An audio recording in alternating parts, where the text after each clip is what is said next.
আসসালামু আলাইকুম। নমস্কার সবাইকে। আর আমার শুভেচ্ছা সবার জন্য রইল। আর আজকের এই ভিডিওটা বানানোর রিজনটা হলো যে যারা ইয়াং ছাত্রছাত্রীরা আছেন, যারা পড়াশোনা করছেন আর একটু স্ট্রাগলের মধ্য দিয়ে আছেন, ওনাদের জন্য একটা গাইডেন্স। ইতিমধ্যে কি হয়েছে, ঈদের সময় আমি আমার গ্রামের বাড়িতে যাই। আর একটা আলোচনাতে আমি একটা ছাত্র কথা শুনতে পাই যে উম, এবারে ম্যাট্রিক পাশ করেছে ভালো মার্কস পেয়ে, বাট ওর পড়াশোনাটা কন্টিনিউ করতে পারেনি। ও ফাদার এডমিশন নিতে পারেনি, কেননা ওর বাবা অনেক অসুস্থ, বেড রিডেন হয়ে গেছেন, প্যারালাইসিস হয়ে গেছে। এতে সঙ্গে ওর মাও অসুস্থ, ছোট একটা ভাই ঘরে আছে। সো ফ্যামিলি চলবে না, ওকে ব্যাঙ্গালোর যেতে হয়েছে, একটা চাকরি নিতে হয়েছে, তাতে ও স্যালারি বোধহয় 10,000-এর মতো পায় আর ওর মা বাবাকে হেল্প করে। ঠিক আছে। So this is a very critical situation. ও ও ওর ক্যারিয়ার দেখবে না মা বাবাকে দেখবে, দুটোই ইম্পর্টেন্ট।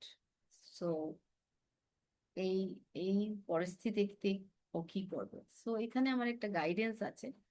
কষ্ট হবে, বাট সাকসেস নিশ্চিত। যদি দেখো, তোমরা এখন কোনো চাকরিতে আছো, এই ছেলেটার এক্সাম্পল অনলি ওয়ান এক্সাম্পল এরকম না, অনেক অনেক আমরা এক্সাম্পল এরকম পেয়ে যাও। সো আমাদেরকে আহ, কি করতে হবে এই পরিস্থিতিতে? যদি তুমি থাকো, সো আমাদের যে কোনো কাজই হোক 9 to 5 এইভাবে থাকে, ঠিক আছে। সো সকালে যদি তোমরা একটু আর্লি উঠে যাও আর 2 ঘন্টা নিজের জন্য বের করতে পারো, পড়তে পারো বা কোনো একটা স্কিল এড করতে পারো নিজের লাইফে। সেম ইভিনিং এ ঘরে আসার পর যদি 3 ঘন্টা বের করতে পারো, পড়াশোনা করলে, কিছু শিখলে, ভোকেশনাল কিছু শিখলে, হাতের কাজ, স্কিলস। সো তাতে কি হবে, কন্টিনিউ করতে হবে। আজকে করলাম, 5 দিন করলাম না, you must be consistent in your effort. ঠিক আছে। কনসিস্টেন্টলি তোমরা কাজ করে গেলে নিশ্চয়ই এই এই স্ট্রাগল করলে, এইভাবে তোমরা যদি পড়াশোনা করো, নিশ্চয়ই তোমরা ভালো মার্কস পেয়ে পরীক্ষাটা পাশ করবে, এইচএসসি হোক, ডিগ্রি হোক। ঠিক আছে। তো তারপরে তোমার সার্টিফিকেট আসে গেল, আর তুমি কোনো কম্পিটিটিভ এক্সামে বা কোনো চাকরির জন্য তুমি অ্যাপ্লাই করতে পারো। ঠিক আছে। তাছাড়া যদি বিজনেস করতে চাও, তুমি যে এই যে পড়াশোনা করলে 2-4 বছর, এটা তোমাকে অনেক হেল্প করবে। এই নলেজটা কোনোদিন ব্যথা যাবে না। ঠিক আছে। সো এইভাবেই এগিয়ে যেতে হবে। তো তোমার ফার্স্ট স্টেপটা নিতে হবে যে পড়া ছাড়ে দিলাম এরকম না, তোমার প্রাইভেটেও ভালো এডমিশন নিয়ে তোমার পড়াশোনা চালিয়ে যেতে হবে।